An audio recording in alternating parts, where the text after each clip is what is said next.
दोस्तों, अर्धरात्रि बीत चुकी थी। राजा गंधर्वसेन सेनापति दरवेश के संग रंगमहल की ओर प्रस्थान करते हैं और कुछ ही समय में दोनों रंगमहल पहुंच जाते हैं। रंगमहल के मुख्य द्वार पर दोनों कुछ विचार विमर्श करते हैं। तब सेनापति कहता है, महाराज, क्यों ना हम रंगमहल के प्रांगण के उस ओर चलें जहां से मंजर का कक्ष की खिड़की दिखती है। हम उस खिड़की से देख सकते हैं कि मंजर का अपने बिछौने पर है या नहीं। और दोस्तों, अंत में दोनों रंगमहल के प्रांगण की ओर चल पड़ते हैं। अभी दोनों प्रांगण में पहुंचे ही थे कि उन्हें कोई धरती पर लेटा हुआ दिखाई देता है। दोनों उसके समीप जाते हैं और चारों तरफ अंधियारा था। अब सेनापति दरवेश कहते हैं, महाराज, ऐसा प्रतीत होता है कि आज मंजर ने फिर से किसी की हत्या कर दी है। तभी राजा कहता है, सेनापति जी, आप मुख्य द्वार पर जाकर दीवार पर लगी मशाल ले आइए। तब तक मैं इस मृत शरीर के समीप रुककर इसकी रक्षा करता हूं।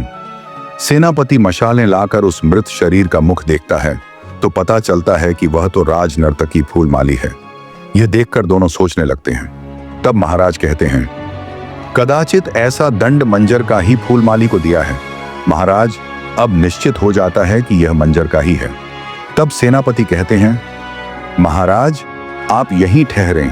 मैं अभी द्वारपालों से कहकर आता हूं कि सैनिकों को बुलाकर रंगमहल की सैन्य नाकाबंदी करवा दूं।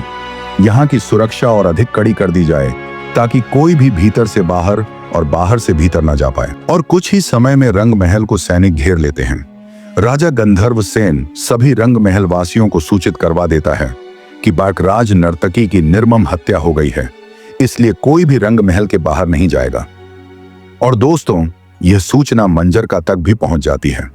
वह विलाप करते हुए नर्तकी फूलमाली के पार्थिव शरीर के समीप बैठकर कहती है, यह क्या हो गया सखी?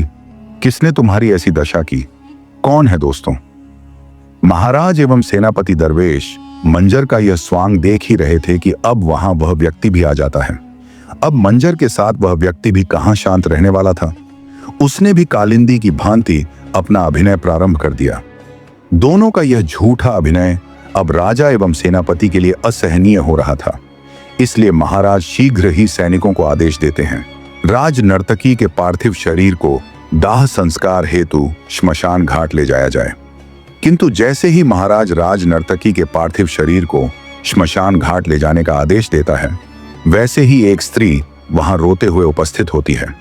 वह राज नर्तकी के पार्थिव शरीर के समीप जाकर विलाप करते हुए कहती है, क्षमा करना सखी, मुझे आने में विलंब हो गया। जैसे ही मुझे यह दुखद सूचना मिली तो मैं यहां तुम्हारे अंतिम दर्शनों के लिए उपस्थित हो गई। मुझे नहीं पता था कि मेरे यहां न रहने से ऐसा अनर्थ हो जाएगा। कौन है वह जिसने तुम्हें मुझसे विलग कर दिया? उस स्त्री को यूं विलाप करते हुए सेनापति दरवेश से देखा नहीं जाता। वे उस स्त्री के समीप जाकर कहते हैं, देवसेना, इतना विलाप मत करो।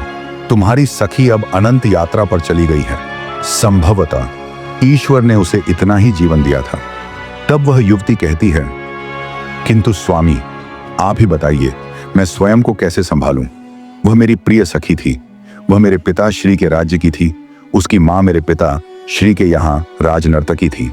हम बाल्यकाल से संग ही रहे थे, साथ ही पले बड़े थे। उसके यूं एकाएक चले जाने से मेरे मन को अत्यंत पीड़ा का अनुभव हो रहा है। तब सेनापति कहते हैं, मैं तुम्हारे मन की पीड़ा को भली भांति समझ सकता हूं। राज नर्तकी की निर्मम हत्या से हम सभी का मन बहुत दुखी हुआ है। दोस्तों, अब राजा ने सैनिकों को पुनः आदेश दिया कि राज नर्तकी फूलमाली के पार्थिव शरीर को ले जाया जाए। तभी महाराज के आदेश पर सैनिक राज नर्तकी के शरीर को ले जाते हैं। उन सैनिकों के पीछे पीछे सभी लोग भी चल पड़ते हैं। राज नर्तकी का अंतिम संस्कार स्नान ध्यान एवं शुद्ध करके जब राजा गंधर्वसेन और सेनापति दरवेश राजमहल पहुंचते हैं तो वहां महारानी के संग सेनापति की पत्नी देवसेना भी उपस्थित थी। साथ में महाराज की 8 वर्षीय पुत्री भैरवी एवं सेनापति दरवेश का 10 वर्षीय पुत्र राम सिंह भी था। वे दोनों संग में राजमहल के प्रांगण में खेल रहे थे। जैसे ही महाराज अपनी पुत्री भैरवी को देखते हैं तो प्रसन्नता से कहते हैं, मेरी पुत्री आ गई क्या? तब भैरवी कहती है, जी पिताश्री, मैं आ गई हूं। मुझे तो राम सिंह के मामा श्री के विवाह में और छोटी माँ देवसेना ने मेरा बहुत ध्यान रखा था। वहां उन्हें ही सब मेरी माता समझ रहे थे। नमस्कार दोस्तों, हमारा वीडियो आपको कैसा लगा? अगला पार्ट देखने के लिए हमारे वीडियो को लाइक, कमेंट, शेयर और चैनल को सब्सक्राइब कर लें। वीडियो देखने के लिए धन्यवाद।